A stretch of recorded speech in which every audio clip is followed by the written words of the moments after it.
Salam Bapak Ibu Saudara di dalam kasih Tuhan Yesus Kristus. Kembali hari ini kita akan bersama-sama merenungkan bagian daripada firman Tuhan.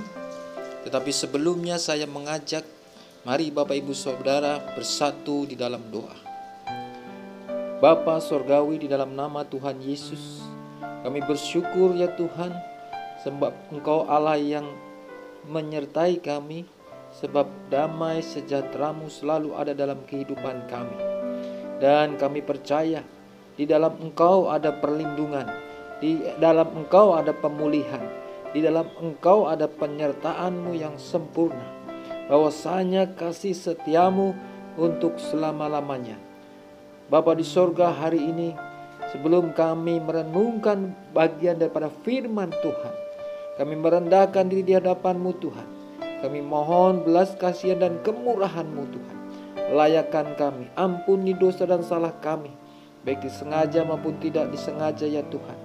Biar kami juga belajar mengampuni orang yang bersalah kepada kami. Terima kasih Tuhan, urapi kami semua, juga hamba-Mu yang akan menyampaikan dengan kuasa, penyertaan, dan pengurapan yang daripada-Mu. Di dalam nama Tuhan Yesus, kami sudah berdoa dan mengucap syukur. Haleluya. Amin. Bapak Ibu Saudara, mari saya ajak untuk membuka firman Tuhan dari surat Yakobus pasal yang kelima ayat yang ke-7 sampai dengan ke-8. Yakobus 5 ayat 7 sampai dengan ke-8. Saya akan bacakan firman Tuhan buat kita semua. Firman Tuhan berbunyi demikian. Karena itu, saudara-saudara, bersabarlah sampai kepada kedatangan Tuhan.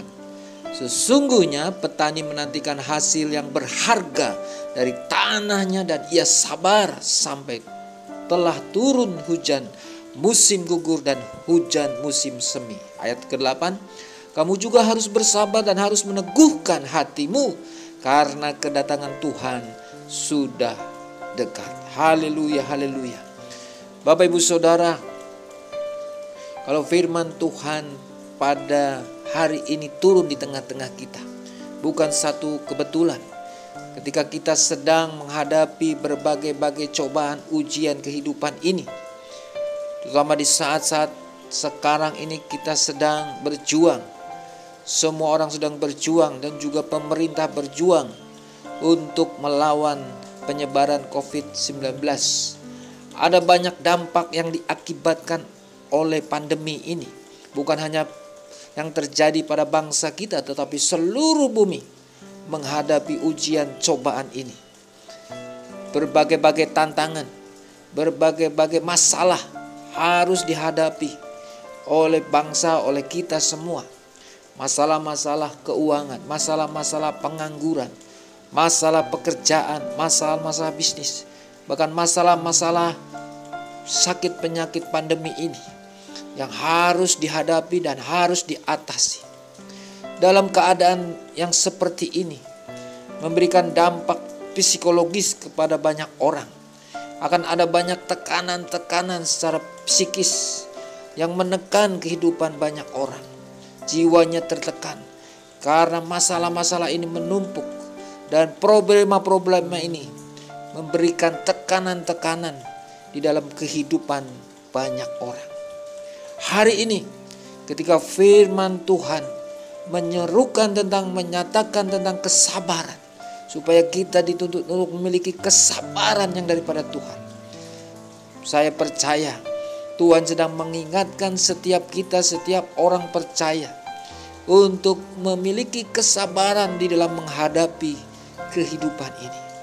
Karena di sanalah kita akan menemukan, menerima kekuatan yang daripada Tuhan, perlindungan daripada Tuhan, dan penyertaan yang daripada Tuhan. Sehingga kita disanggupkan untuk menghadapi berbagai-bagai masalah, untuk melewati masa pandemi ini di dalam Tuhan. Bapak Ibu Saudara, untuk memiliki kesabaran, maka pertama-tama kita sebagai orang percaya harus mengerti makna dari kesabaran itu. Apa itu kesabaran? dan bagaimana kita bisa memiliki kesabaran itu di dalam kehidupan kita. Mari kita belajar. Alkitab menyatakan di dalam bahasa aslinya, kata sabar ini mengandung pengertian. Yang pertama adalah tahan menderita atau menanggung penderitaan. Yang kedua adalah lambat untuk marah. Dan yang ketiga adalah lambat untuk menghakimi. 3 pengertian tentang kesabaran ini. Bila ini boleh menjadi pengertian yang membawa kita untuk memiliki kesabaran yang sebenarnya di dalam Tuhan. Lalu bagaimana kita bisa tahan menderita atau dapat menanggung penderitaan, tekanan-tekanan kehidupan ini. Dan juga lambat untuk marah, lambat untuk menghakimi. Mari Bapak Ibu Saudara, untuk itu saya mengajak Bapak Ibu Saudara kembali membuka Alkitab. Bapak Ibu Saudara, kita lihat, kita perhatikan ayat firman Tuhan pada hari ini di dalam Yakobus 5 ayat 7 sampai dengan 8. Dari ayat 7 dan 8 ini kita akan menemukan 2 kalimat yang sama, diulang-ulang dan dikaitkan dengan kesabaran ini. Saya percaya inilah kunci kita untuk menerima atau memiliki kesabaran yang daripada Tuhan, sehingga kita disanggupkan untuk melewati masa-masa ujian pencobaan ini. Di ayat 7 saudara perhatikan, firman Tuhan berkata, karena itu saudara-saudara bersabarlah sampai kedatangan Tuhan. Coba perhatikan, garis bawahi kata kalimat kedatangan Tuhan, sampai kepada kedatangan Tuhan. Kemudian di ayat yang ke-8 firman Tuhan berbunyi demikian, kamu juga harus bersabar dan harus meneguhkan hatimu karena kedatangan Tuhan sudah dekat. Ada 2 kalimat yang diulang-ulang sebanyak 2 kali, yaitu sampai kepada kedatangan Tuhan. Apa hubungannya kesabaran dengan kedatangan Tuhan? Saya percaya ini adalah suatu hal yang luar biasa yang daripada Tuhan. Tuhan memberikan pengertian, memberikan pewahyuan di tengah-tengah kita. Bagaimana kita memiliki kesabaran. Bagaimana kita menerima dan hidup di dalam kesabaran daripada Tuhan. Firman Tuhan katakan, supaya kita memiliki pengharapan di dalam cobaan ini akan kedatangan Tuhan. Di dalam Roma 8 ayat 17 firman Tuhan berbunyi demikian. Dan jika kita adalah anak, maka kita juga adalah ahli waris.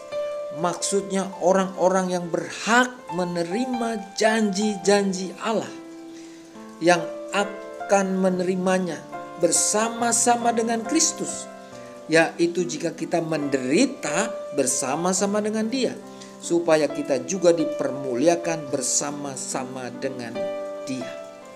Bapak Ibu Saudara, kehidupan Tuhan Yesus Kristus ketika Dia harus taat melakukan setiap perintah Bapaknya, Dia harus mengalami penderitaan dan mati atas kayu salib, adalah suatu teladan bagi kita semua.